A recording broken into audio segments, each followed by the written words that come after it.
Salam saudara, saya membawa untuk saudara bersama-sama mempersiapkan diri saudara untuk beribadah, bawa keluarga, anak-anak untuk berkumpul, untuk datang dalam hadirat Tuhan dalam ibadah ini. Akan persembahan, ucapan syukur, kita akan memberikan kepada Tuhan yang terbaik.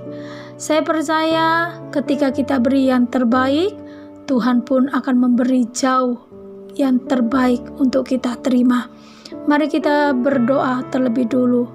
Di dalam nama Yesus Tuhan, kami mau mempersiapkan hati dan pikiran kami untuk kami bersama-sama beribadah dengan keluarga kami.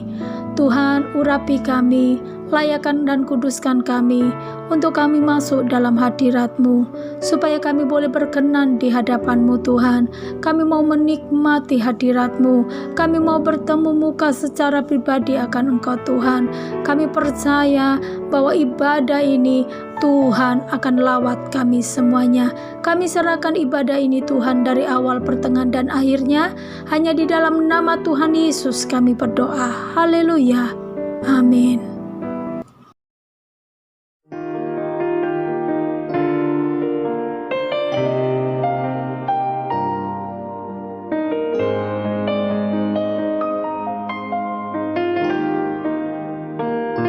Saat keadaan sekelilingku ada di luar kemampuanku,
Shalom jemaat Tuhan yang saya kasih di dalam Yesus Kristus.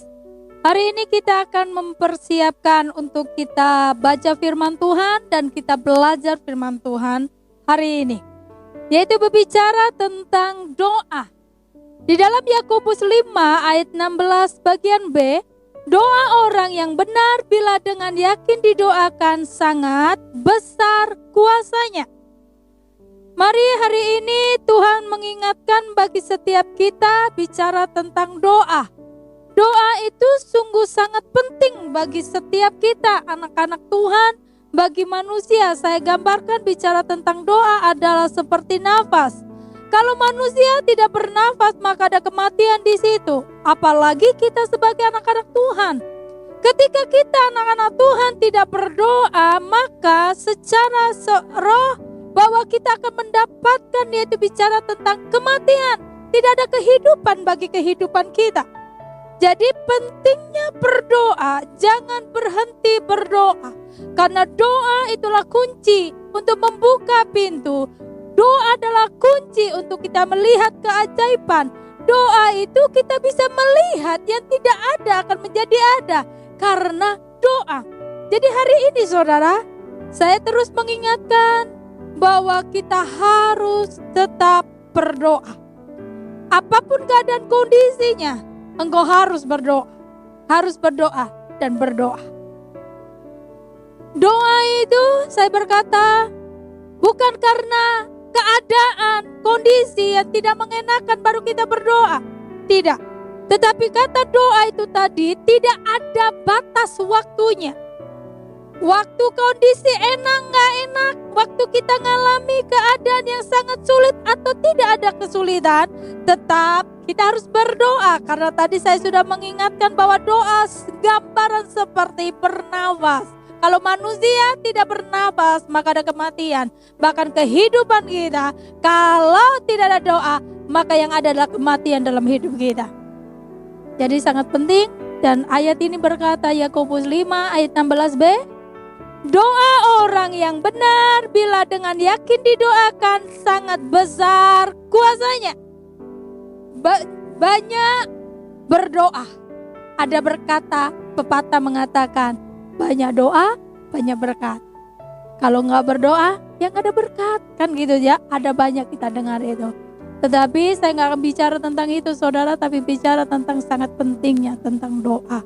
Saya nggak tahu keadaan kondisi saat-saat hari-hari ini, tapi doa itulah kunci. Kita akan belajar seperti Raja Yosafat. 2 Tawarik 20 ayat yang pertama sampai ayat 23. Ayat ini tidak asing sekali bagi setiap kita. Tetapi cerita ini adalah cerita yang bagus. Kita harus mengikuti contoh cerita tentang sikap Raja Yosafat untuk menghadapi keadaan kondisi.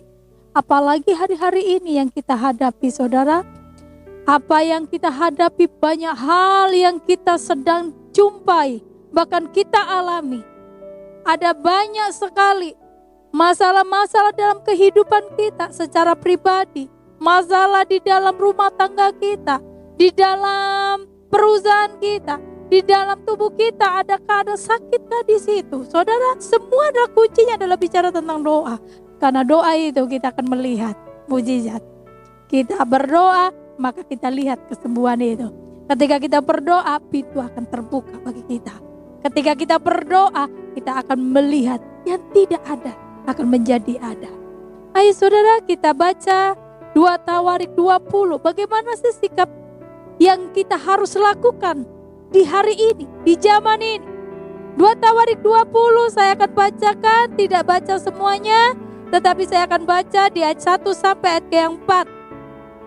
Setelah itu Bani Moab dan Bani Amon datang berperang melawan Yosafat bersama-sama sepasukan orang Meunim.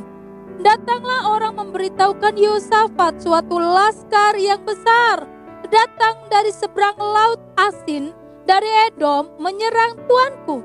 Sekarang mereka di Azezon Tamar, yakni En-Gedi. Yosafat menjadi takut lalu mengambil keputusan untuk mencari Tuhan. Ia menyerukan kepada seluruh Yehuda supaya berpuasa.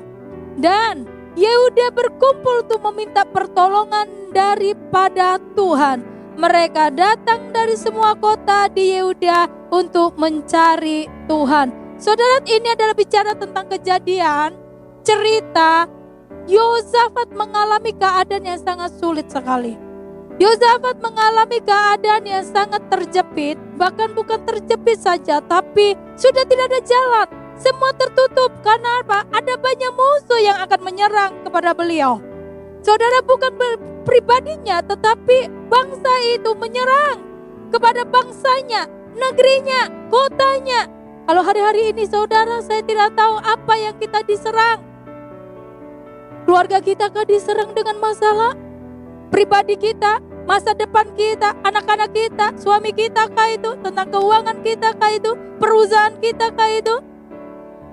Saudara, saya tidak tahu apa musuh yang menyerang dan sudah menyerang atas kehidupan kita. Dalam rumah tangga kita, keuangan kita kah itu, perusahaan kah kita itu kah? Bahkan kita juga dengar hari ini, kota, negeri kita, seluruh dunia telah terserang dengan virus Corona. Saudara, masalah satu belum selesai, ditambah yang kedua, ketiga. Dalam arti begini, ketika kita punya masalah pribadi yang belum diselesaikan, ketika kita mengalami keadaan yang sulit di dalam kehidupan keuangan kita, belum cukup di situ, sampai di situ, masalah di luar bertubi-tubi datang kepada kita. Kita tahu tidak ada jalan keluar lagi. Kita tidak tahu lagi, tidak ada pintu bagi setiap kita. Tetapi lihat seperti Yosafat. Apakah Yosafat ketika dapat kabar itu, apakah dia mendapatkan sesuatu kegirangan? No. Tapi Yosafat ketika dia dengar kabar itu, sangat takut. Dikatakan sangat takut dan cemas. Itu biasa, itu normal.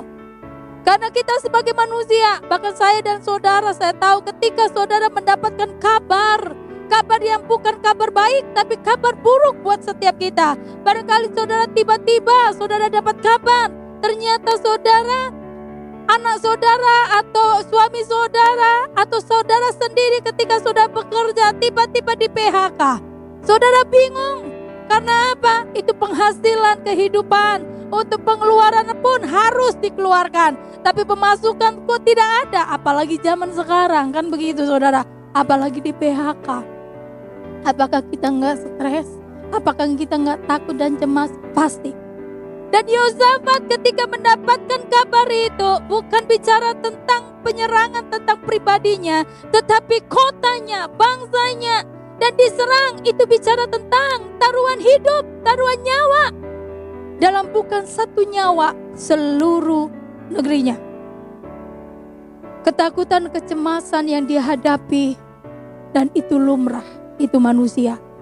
Tapi yang gak lumrah atau tidak normal, ketika kita terus ada di dalam ketakutan dan kecemasan.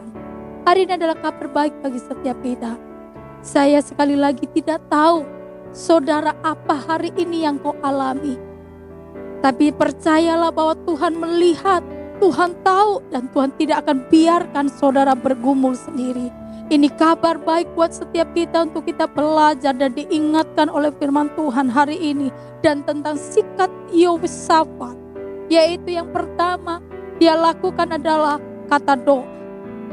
Ketika dia berdoa, dikatakan di sini dia mengambil keputusan ketika rasa takut dan cemasnya menghadapi, mendengar kabar buruk itu, dia langsung mengambil keputusan untuk cari Tuhan.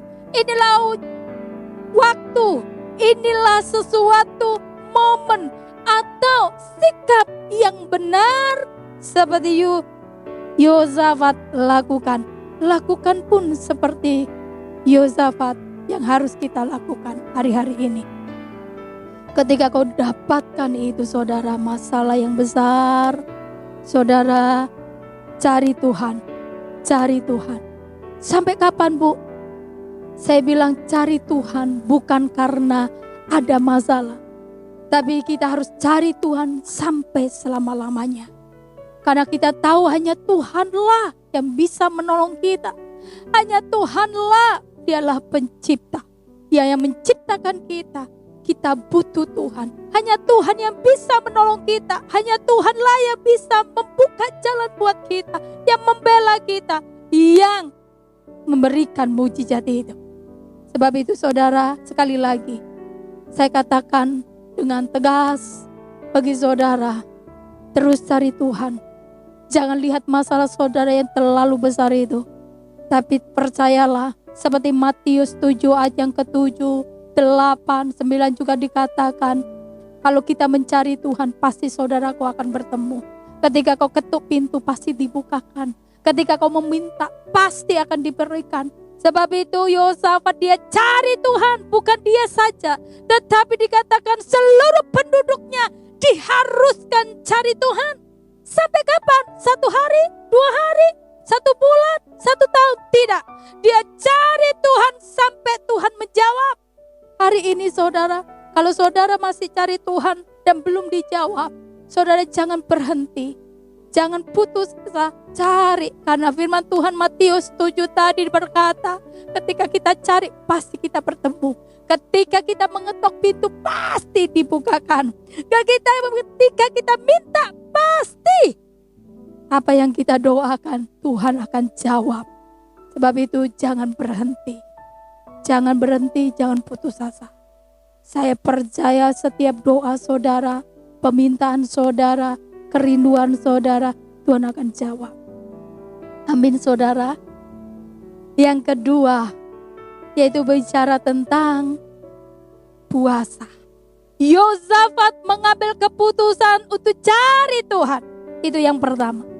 Yang kedua, dia mengambil keputusan untuk berpuasa.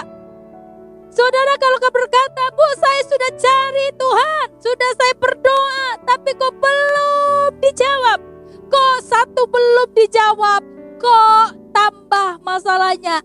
Tuhan bilang, bahkan firman Tuhan bilang, pendeta bilang, semua bilang, kalau kita cari Tuhan, kalau kita berdoa pasti dijawab. Kok hari ini belum dijawab? Saya katakan tadi bahwa doa itu bukan karena ada masalah, tapi berdoa itu harus kita lakukan seperti nafas. Tapi percayalah, kehidupan kita ketika saudara mengalami keadaan yang tidak enak, pasti ada jalan keluar, pasti akan Tuhan tolong, pasti itu. Sebab itu jangan berhenti untuk bicara berdoa.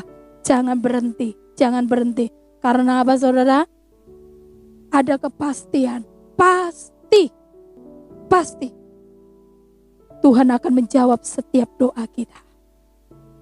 Yang kedua, Yosafat melakukan puasa. Berpuasa bahkan bukan untuk dirinya, tapi seluruh penduduknya diperintahkan untuk berpuasa. Pentingnya juga berpuasa. Ada kala masalah yang kita hadapi, ada jenis-jenis yang memang bukan cuma didoakan saja, tetapi harus berpuasa.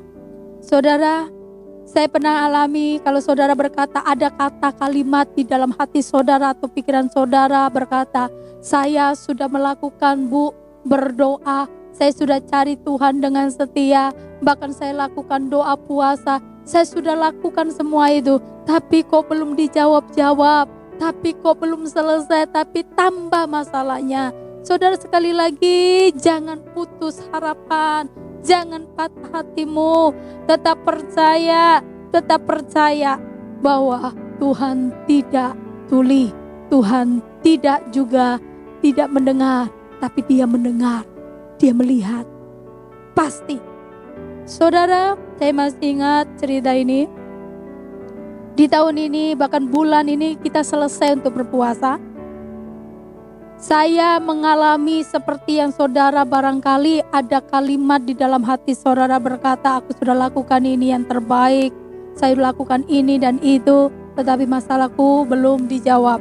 Saudara, kalau bicara tentang cari Tuhan dan berdoa, saya percaya saudara tetap berdoa dan cari Tuhan seperti saya juga lakukan.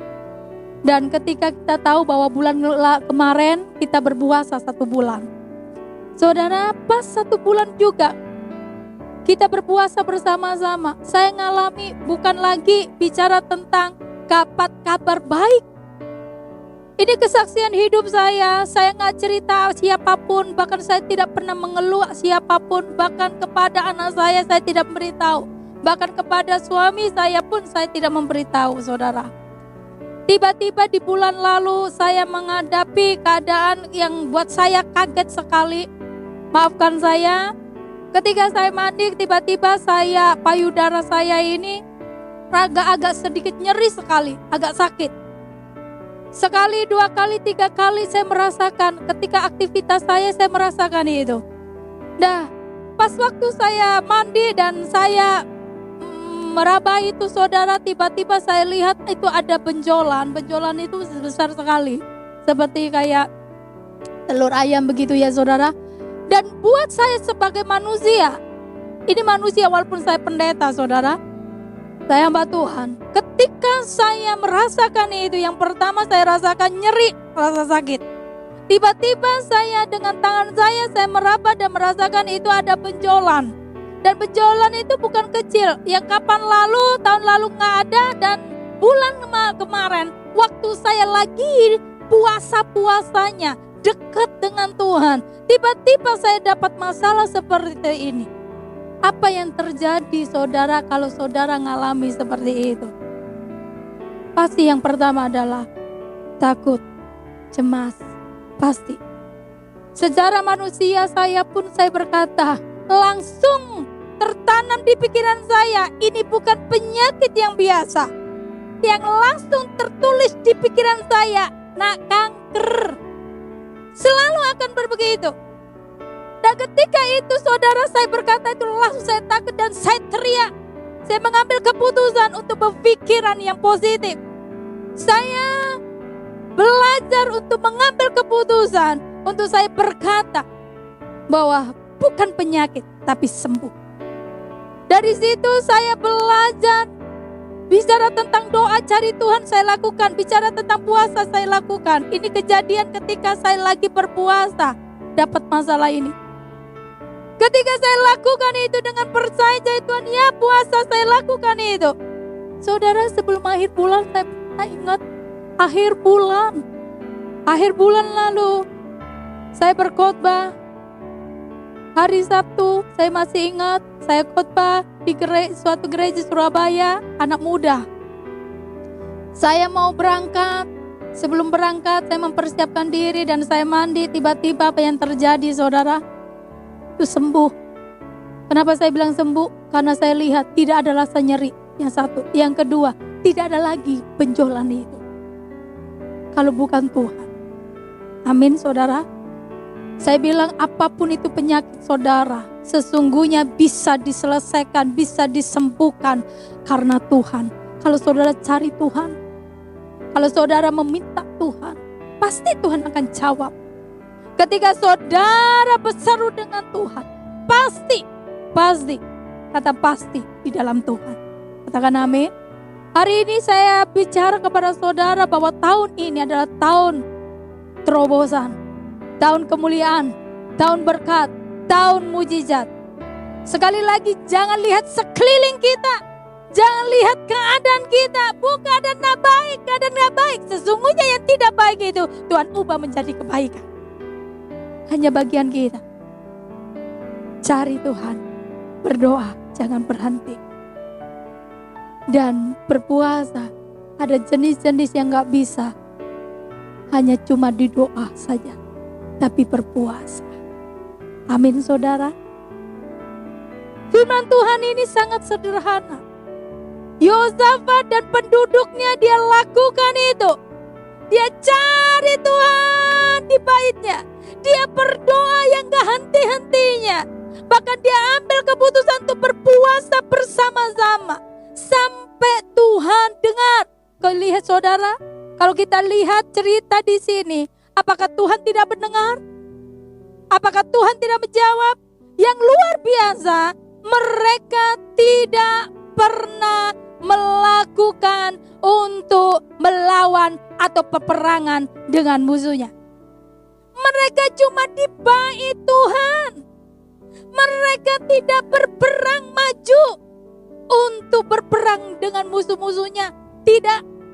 Tetapi bagian dia adalah mereka hanya dipakai Tuhan dan berdoa nggak berhenti dan berpuasa merendahkan diri di hadapan Tuhan. Maka lihat pada waktu yang tepat, karena Tuhan tidak pernah terlambat. Amin. Karena Tuhan tidak pernah terlambat untuk menolong umatnya. Bahkan Tuhan lihat, Tuhan berbicara kepada mereka. Dan apa yang terjadi, mereka tidak berperang. Mereka cuma keluar dan bersorak-sorai. Ketika dia bersorak-sorai, dia cuma melihat. Ternyata ketika mereka berdoa, ketika dia cari Tuhan, ketika dia merendahkan diri dengan berpuasa, disitulah sesungguhnya Tuhan yang akan berperkara. Musuh mereka bukan lagi, saudara, mereka musuhnya bukan satu bangsa. Di situ ada tertulis ada 3 bangsa di situ, saudara. Ternyata mereka perang dewe-dewe. Itu bahasa Jermannya, saudara. Mereka berperang sendiri-sendiri. Tujuan mereka mau perang kepada negaranya Yosafat.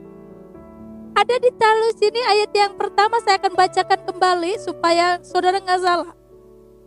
Setelah itu Bani Moab dan Bani Amon datang berperang melawan Yosafat bersama-sama sepasukan orang Meunim. Datanglah orang memberitahukan Yosafat, suatu laskar yang besar datang dari seberang laut Asin, dari Edom, menyerang tuanku. Sekarang mereka sudah ada dekat tuh di Tamat, yakni En-Gedi. Dari situlah, saudara, apa yang terjadi? Suku bangsa ini menyerang, tetapi sesungguhnya tidak lagi menyerang Yosafat, tapi mereka perang sendiri-sendiri. Yosafat dan penduduknya cuma melihat mereka sudah mati semuanya. Nggak capek-capek mereka untuk menghadapi, melawan musuhnya. Kenapa? Tuhan turun tangan menggantikan peperangan itu. Hari ini pun saya nggak tahu saudara, masalah saudara apa. Sebesar apapun masalah saudara, bukan saudara yang akan menghadapi, tapi Tuhan yang akan turun tangan. Seperti firman Tuhan dalam Ulangan 20 ayat yang keempat. Dikatakan saudara bahwa Tuhan datang menggantikan perperangan itu, memberikan kemenangan bagi setiap kita. Amin. Jangan takut, jangan tawar, jangan gelisah hatimu. Masalahmu semua ada jalan keluarnya. Semua masalahmu ada jawabannya. Semuanya Tuhan yang akan lakukan. Amin. Tuhan Yesus memberkati saudara. Saya tetap berdoa buat saudara-saudara yang saya kasihi. Saya tetap berdoa buat jemaat seluruhnya akan diberkati oleh Tuhan, akan ditolong Tuhan, akan dibela Tuhan, mendapatkan promosian, mendapatkan mukjizat. Itu pasti. Ada banyak tantangan dan pergumulan yang kita hadapi hari-hari ini. Saudara, apapun yang kau alami, seberat apapun yang saat ini kau hadapi, percayalah Tuhan tidak akan tinggal diam. Karena Dia bersama dengan kita ada di dalamnya. Tuhan pasti akan meluputkan, pasti Tuhan akan memberikan kemenangan buat kita, pasti Tuhan akan bela kita. Hari-hari ini, keadaan yang sulit ini, kita butuh Tuhan. Kita butuh Tuhan. Mari saudara, kita cari Tuhan, karena Dialah sumber kehidupan itu. Agar kita boleh diluputkan, kita boleh dapat kemenangan. Karena hanya di dalam Tuhan, kita harus ada di dalamnya. Kita harus berakar di dalamnya, supaya kita kuat dan kita boleh memperoleh kemenangan di dalam keadaan kondisi yang ada saat ini. Hanya Tuhanlah yang sanggup untuk meluputkan. Hanya Tuhan yang sanggup menolong kita. Seberat apapun,